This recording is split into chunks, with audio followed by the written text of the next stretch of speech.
Vous êtes nombreux à nous demander des retours sur notre fameux réchaud à essence. Donc dans cette vidéo, je vais tout expliquer sur ce réchaud à essence Coleman. Je vais te faire une petite démo de comment on l'utilise. Je vais aussi te parler de comment on l'entretient parce que ce réchaud demande quand même beaucoup de maintenance. Je vais te montrer aussi comment on fait pour le démonter, pour le réparer.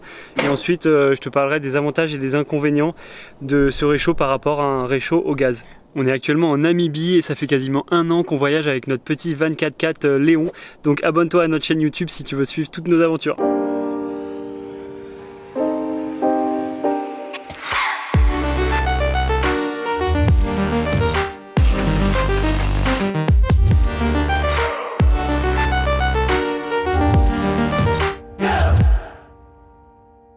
Si tu veux voyager en van, en fourgon aménagé, en 4x4 ou même avec une voiture normale, ce réchaud peut beaucoup t'intéresser puisque, comme tu l'auras compris, il fonctionne avec de l'essence. Donc je vais te montrer comment ça marche.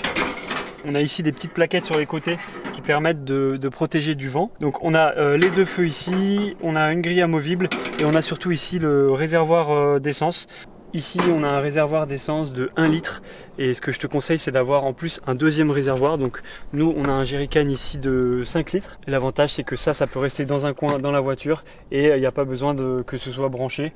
Et du coup le réchaud en lui-même avec son petit réservoir il est vraiment pas encombrant, il prend pas beaucoup de place.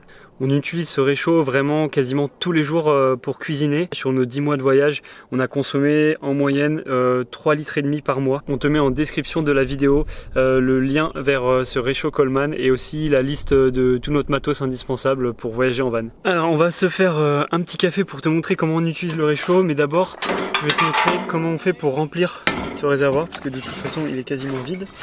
Donc ici on a le bouchon de remplissage. Voilà, il y a la pression, il est un peu sous pression. Donc on enlève le bouchon. Le réchaud est fourni avec un petit filtre qui est très pratique et qui permet de filtrer l'essence. Et aussi c'est livré avec la petite pochette qui est très bien pour protéger le filtre de la poussière. Donc on met le filtre, hop, comme ça. Et ensuite on va remplir avec le jerrycan. Le jerrycan est très poussiéreux parce qu'il est dans le coffre du 4x4 et ça prend pas mal la poussière ici en Afrique. Donc ce que je fais c'est que il y a un petit tuyau pour le remplissage et en fait je mets un petit morceau de PQ là pour pas que la poussière rentre dans le tuyau et que la poussière contamine l'essence.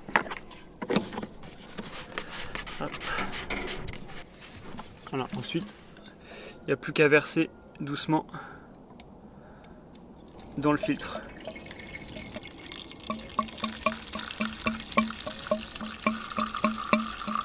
Tu sais que le réservoir est rempli quand l'eau ne coule plus dans le filtre. En enlevant délicatement le réservoir, il y a toute l'essence qui est dedans qui va automatiquement couler dans le réservoir. Et là on sait qu'il est bien rempli. Pour un bon entretien, en fait, je te conseille de mettre une goutte d'huile sur le joint du bouchon parce que le joint peut sécher dans le temps. Le joint est quand même assez important puisque le réservoir, on va le mettre sous pression. Donc c'est important qu'il n'y ait pas de fuite au niveau du joint. Ensuite, on remet le réservoir d'essence, hop, comme ceci. Tac. La première étape, c'est de mettre sous pression le réservoir d'essence. Donc pour cela, il faut pomper ici. Donc dans un premier temps, on dévisse le levier et ensuite on vient pomper comme ça. Il faut pomper entre 20 et 30 fois. Ici on resserre. Maintenant que le réservoir est sous pression, il n'y a plus qu'à lever vers le haut ce petit levier.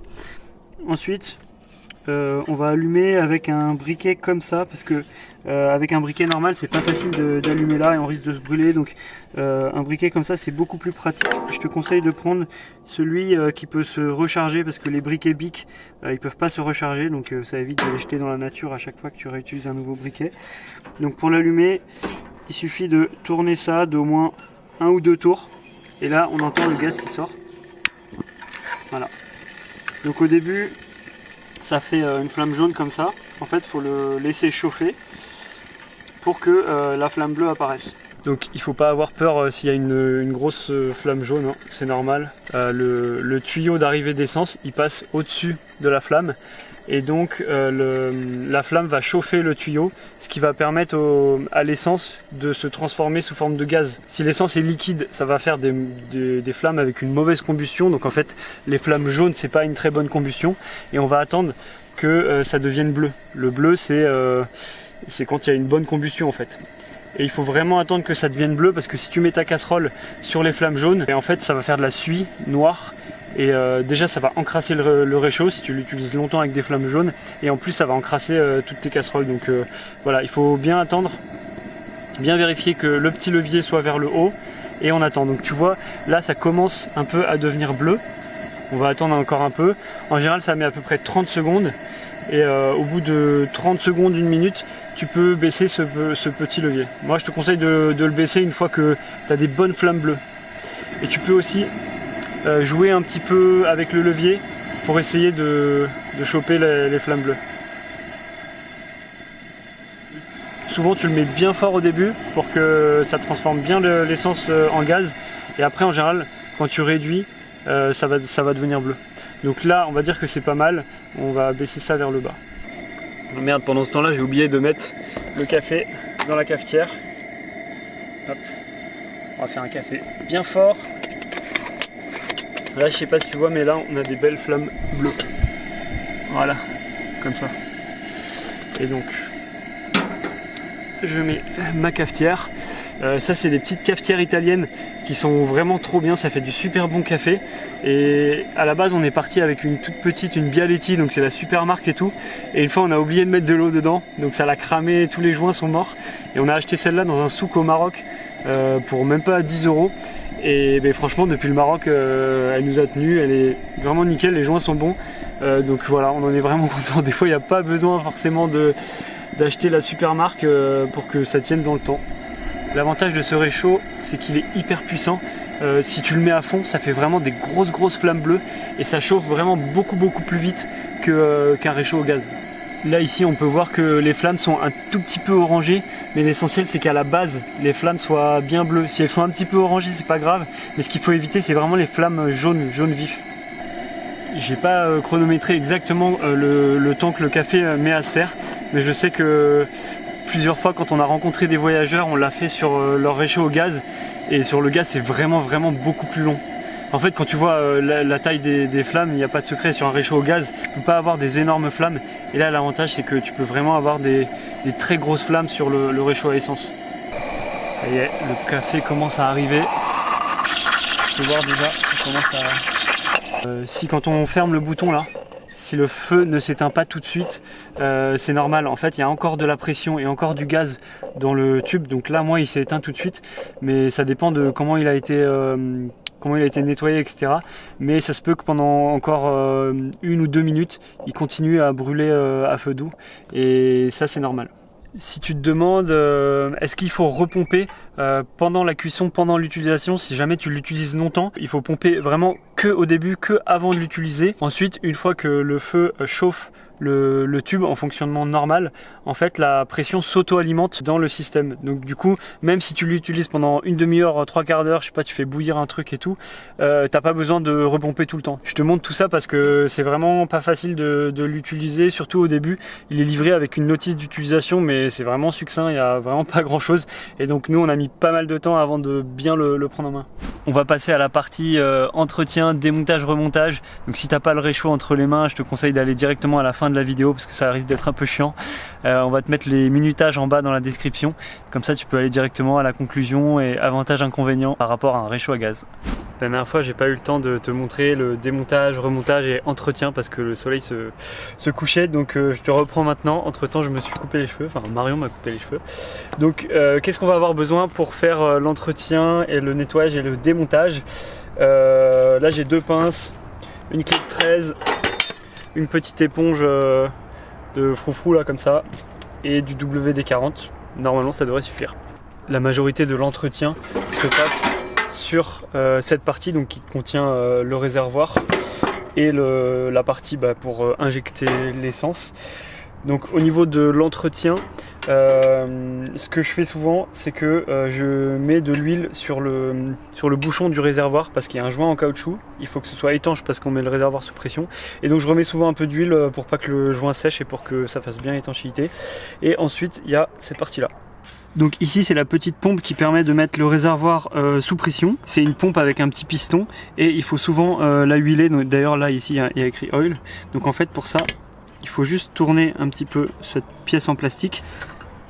Voilà, ça c'est le piston qui est en caoutchouc. Et donc régulièrement il faut remettre de l'huile, hop, dans cette partie là. Donc tu as juste à ouvrir le petit truc en plastique et à verser quelques gouttes d'huile dedans. Donc là on voit que c'est encore bien huilé puisque je l'ai fait il n'y a pas très longtemps. Une fois que l'entretien est bien fait, on va passer à la partie démontage. Dans un premier temps, il faut relâcher la pression qu'il y a dans le réservoir. Donc pour ça on va ouvrir. Voilà. On l'ouvre complètement. Je le referme parce que le réservoir est plein. Et maintenant on va ouvrir ici. Donc là il y a encore un petit peu de pression qui est dans le tube qui sort. Voilà. D'ailleurs on va mettre un chiffon parce que là tu vois que comme j'ai ouvert à fond, il reste encore de la pression là-dedans. Donc il y a de l'essence qui coule au bout. Une fois que j'ai bien dévissé le bouton pour ouvrir, je dévisse l'écrou qui est derrière. Une fois que tu as dévissé, il y a un peu d'essence qui coule, donc tu peux essuyer avec un peu de PQ ou un chiffon. Et ensuite, là il faut faire hyper attention avec cette pièce. En fait c'est un axe qui va jusqu'au bout là. Et il faut surtout faire attention à l'aiguille qui est au bout. Une fois que tu as sorti cet axe, donc tu vois que c'est un axe qui est en laiton. Et ici au bout il est tout noir. Donc en fait c'est de la crasse. Et on va le nettoyer pour qu'il soit de la même couleur or partout. Donc pour le nettoyer, tu peux utiliser du WD-40 ou moi j'en ai plus beaucoup. Je vais mettre un peu d'essence. Et une éponge comme ça là, c'est vraiment très pratique. Ça permet de bien enlever la crasse et retrouver la couleur originale du laiton. Il faut bien faire attention à ne pas perdre l'aiguille au bout parce qu'elle est très très importante. Une fois qu'on a enlevé toute la crasse sur la tige, on va racler un peu l'aiguille pour enlever la crasse aussi sur l'aiguille. Maintenant que j'ai bien nettoyé cette partie là avec l'aiguille, on va démonter ce tube là. Donc là on va dévisser la petite pièce qui est au bout du tube. Voilà.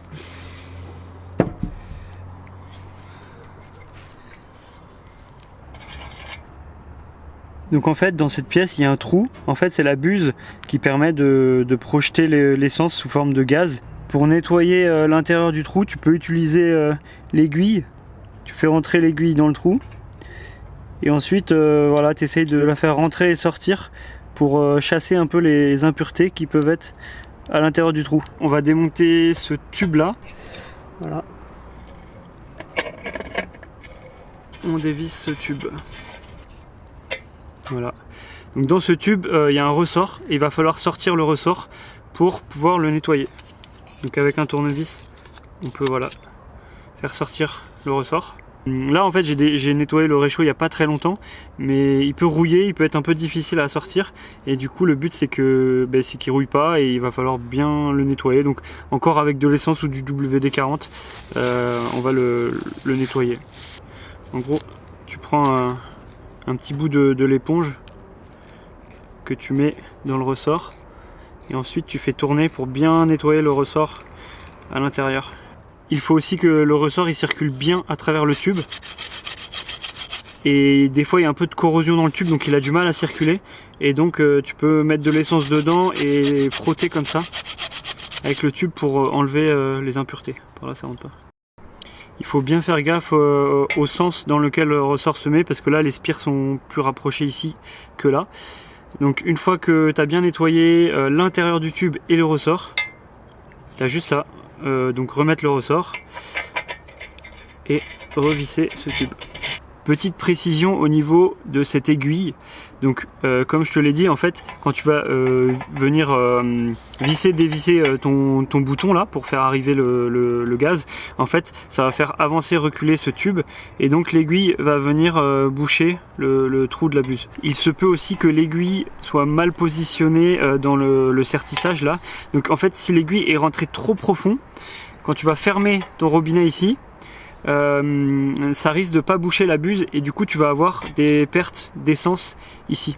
Donc en fait quand tu éteins le réchaud, ça se peut que ça continue à couler pendant encore 1 ou 2 minutes, mais si au-delà de 2 minutes ça continue encore alors que le robinet est bien fermé, eh bien il va falloir que tu décales de 1 mm par exemple l'aiguille. Donc tu la décales, tu la prends avec une pince, tu la tires un peu et puis tu ressertis bien après. Donc maintenant on resserre bien la buse et ensuite dernière étape, on remet la tige avec l'aiguille au bout par là où elle est sortie et on revisse tout ça. C'est bon, on a fini avec cette partie là, c'était la partie la plus dure et maintenant je peux te montrer encore le nettoyage des brûleurs.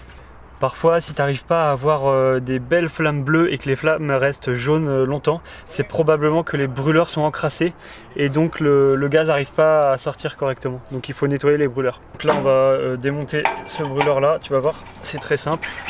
Il y a juste une vis ici. Ensuite là, tu prends tout ce qu'il y a au milieu. Donc il y a cette première coupelle ici. Et ensuite, il y a tout un tas de petites rondelles avec des zigzags comme ça. Ensuite, il y a une rondelle plate, une rondelle à zigzag, une rondelle plate, une rondelle à zigzag. Il peut y avoir de la crasse entre toutes ces rondelles, ce qui fait que ça fonctionne pas bien. Donc il faut juste frotter toutes ces rondelles pour enlever un peu les traces de rouille et de saleté qui sont entre chacune de ces rondelles. Quand tu le laisses fonctionner longtemps avec des flammes jaunes, ça fait cette suie noire qui va rester sur tes casseroles. Donc c'est juste de la poudre noire, mais c'est un peu chiant. J'ai oublié aussi de te montrer le fonctionnement du deuxième feu. Donc en fait, on allume toujours avec le premier feu, avec celui-là. Et une fois que le premier feu est allumé et qu'on a des belles flammes bleues, on peut allumer le deuxième feu. Donc, il y a une petite molette sur le côté. Il y a juste à dévisser. Ça laisse sortir le gaz et revisser pour l'éteindre. Mais une fois que le premier feu est allumé correctement, le deuxième, il n'y a aucun souci, il va toujours fonctionner impeccable. Pour conclure, je vais te parler des avantages et des inconvénients de ce réchaud à essence Coleman comparé aux autres réchauds, c'est-à-dire les réchauds à gaz. On va commencer par les avantages. Donc le premier avantage, c'est la puissance de chauffe. En ayant comparé avec le réchaud à gaz, celui-là est vraiment beaucoup plus puissant et si tu as beaucoup d'eau à faire bouillir, et bah, ça va aller beaucoup plus vite. Ensuite, c'est la facilité de remplissage. Autre avantage, ce réchaud fonctionne très très bien quand il y a beaucoup de vent. On a souvent vu ceux qui ont des réchauds au gaz galérer à mettre des trucs autour et tout parce que dès que tu as un peu de vent, le gaz ça a tendance à s'éteindre. Et celui-là, il fonctionne vraiment super bien. Donc il faut forcément le mettre un peu dans le bon sens par rapport au vent. Mais même là tout à l'heure, le vent il venait de par là et j'ai même pas tourné parce que ça fonctionnait quand même. Autre avantage du réchaud à essence par rapport au réchaud au gaz, c'est la mobilité. En fait, c'est hyper facile de le bouger et nous on le sort souvent du van, soit pour cuisiner sur la table ou sur une table de pique-nique comme ici, c'est vraiment super pratique. Ou même si jamais tu es dans une maison ou dans un hôtel, tu peux le transporter. Tu as ton petit litre d'essence qui est là et t'as pas une bouteille à te trimballer ou voilà, donc c'est vraiment super pratique pour ça. Si tu as déjà voyagé à l'étranger avec un réchaud à gaz ou une bouteille de gaz dans ton fourgon, dans ton camping-car, tu dois savoir que c'est super galère pour trouver des recharges et pour faire recharger ta bonbonne de gaz. Dans tous les pays, il y a des adaptateurs différents, c'est pas les mêmes bouteilles de gaz, donc c'est toujours une galère de trouver du gaz et de pouvoir recharger surtout ta bonbonne. En Angola, on a croisé un couple de Polonais donc qui voyagent à travers toute l'Afrique avec leur 4x4 et ils ont un petit réchaud à gaz et ils galèrent souvent à remplir leur bouteille de gaz. Du coup, je suis allé avec eux dans la capitale de l'Angola, à Luanda, et on a fait le tour de la ville pour essayer de trouver une solution pour remplir leur bouteille de gaz et ils ont grave galéré. Enfin voilà, je te laisse découvrir les images. On nous pose souvent la question, est-ce que c'est compliqué de trouver du gaz en voyage? On essaye de remplir leur bouteille de gaz et là c'est une vraie galère. En fait, on est dans une société qui remplit les bouteilles de gaz et en fait, il y a des problèmes d'adaptateurs. Ils n'ont pas les bons adaptateurs ici et du coup là, ils sont en train derrière moi d'essayer de bricoler des adaptateurs un peu dans tous les sens pour essayer de remplir la bouteille. On a pris tout à l'heure une grosse bouteille là et on a essayé de la transvaser dans leur petite bouteille, mais ça n'a pas fonctionné. Donc ça a l'air d'être un peu galère quand même.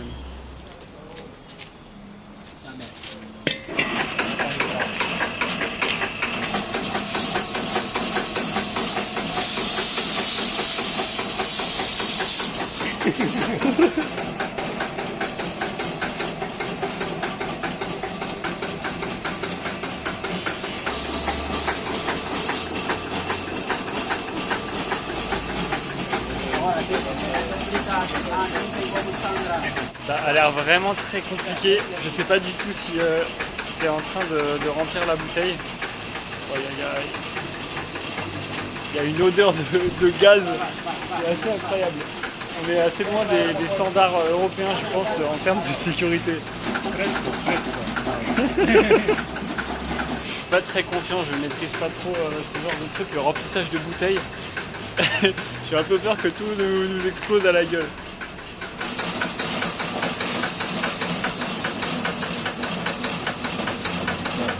Only 2 kilograms it will be okay, but they trying all the time and probably it will be full. Ça a l'air de fonctionner un peu, ça se remplit vraiment très doucement, mais apparemment ça se remplit un petit peu quand même. Bon bah ça y est, ils ont réussi à remplir leur bouteille.